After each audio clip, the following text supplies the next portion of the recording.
Assalamualaikum warahmatullahi wabarakatuh. Salam sejahtera untuk kita semua. Saya Abdul Rahman Nasruddin, peserta Latsar CPNS tahun 2022, angkatan 56. Pada kesempatan kali ini, saya akan menyampaikan materi mengenai ASN berakhlak, khususnya kompeten. Di sini saya akan membahas mengenai kompetensi dosen, yaitu kompetensi dosen adalah seperangkat pengetahuan, keterampilan, dan perilaku atau sikap yang harus dimiliki, dihayati, dan dikuasai oleh dosen dalam melaksanakan tugas keprofesionalan. Hal ini menurut Undang-Undang Nomor 14 Tahun 2005 tentang Guru dan Dosen. Sesuai Peraturan Menteri PAN-RB Nomor 38 Tahun 2017 tentang Standar Kompetensi ASN. Kompetensi ASN meliputi kompetensi teknis, kompetensi manajerial, dan kompetensi sosial. Kompetensi teknis adalah pengetahuan, keterampilan, dan sikap ataupun perilaku yang dapat diamati, diukur, dan dikembangkan yang secara spesifik berkaitan dengan bidang teknis jabatan. Kemudian untuk teknis manajerial, yaitu pengetahuan, keterampilan, dan sikap yang dapat diamati, diukur, dikembangkan untuk memimpin atau mengelola unit organisasi. Lalu kompetensi sosial yaitu pengetahuan, keterampilan, dan sikap yang dapat diamati, diukur, dan dikembangkan terkait dengan pengalaman berinteraksi dengan masyarakat dalam hal agama, suku, dan budaya. Kemudian bagaimana ASN mengembangkan kompetensi? Yaitu ada dengan dua cara, yaitu dengan pendidikan maupun dengan pelatihan. Pendidikan dilakukan untuk meningkatkan pengetahuan dan keahlian PNS melalui pendidikan formal sesuai dengan ketentuan peraturan perundang-undangan. Contohnya, kita dapat mengajukan tugas belajar untuk meningkatkan kompetensi dan mengembangkan karir kita sebagai PNS. Kita bisa mengajukan untuk melanjutkan studi lanjutan. Yang sebelumnya kita S2, kita dapat mengajukan ke jenjang yang lebih tinggi yaitu S3. Kemudian untuk pelatihan dibagi lagi menjadi dua, yaitu klasikal dan non-klasikal. Klasikal merupakan pembelajaran tatap muka di dalam kelas. Dapat melalui pelatihan, seminar, kursus, dan penataran. Kemudian untuk non-klasikal, pembelajaran atau pelatihan ini melalui e-learning atau bimbingan jarak jauh. Pelatihan jarak jauh, seminar jarak jauh atau biasa disebut webinar. Di zaman sekarang, zaman teknologi, biasa kita temui seminar online, dan itu dapat kita ikuti untuk meningkatkan kompetensi kita.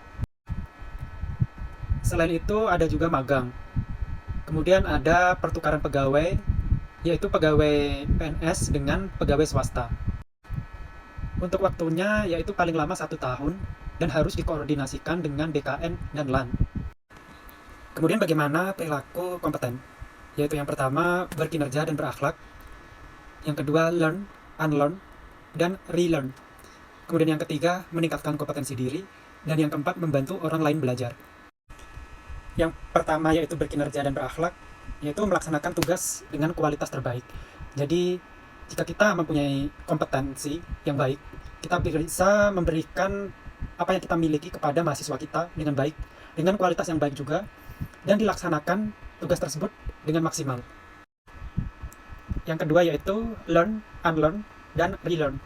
Learn artinya yaitu kita jangan terjebak dan nyaman dengan apa yang kita miliki atau dengan keahlian kita yang kita miliki, sehingga kita tidak mau belajar lagi atau menambah pengetahuan.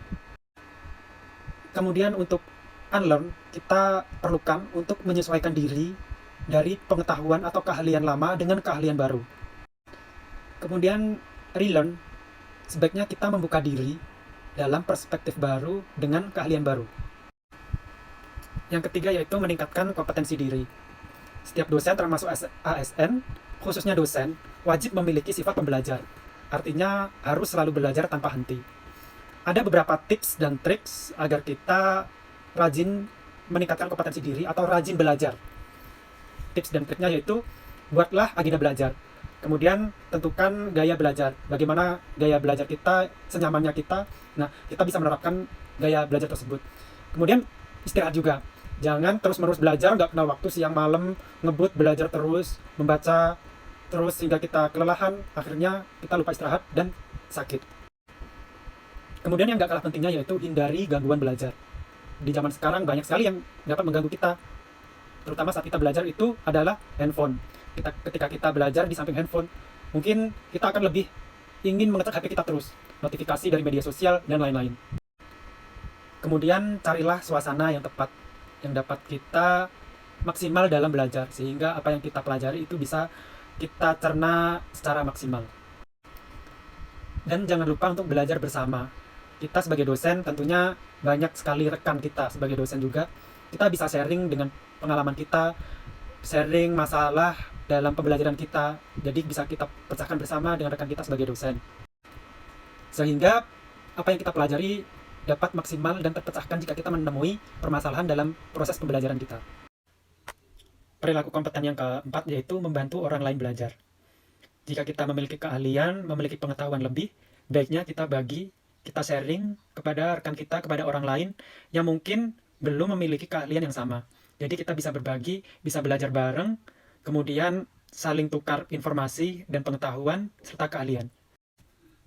Dengan begitu, kompetensi kita akan meningkat. Jadilah PNS yang berkompeten. Demikian dari saya, kurang lebihnya saya mohon maaf. Saya ucapkan terima kasih. Assalamualaikum warahmatullahi wabarakatuh.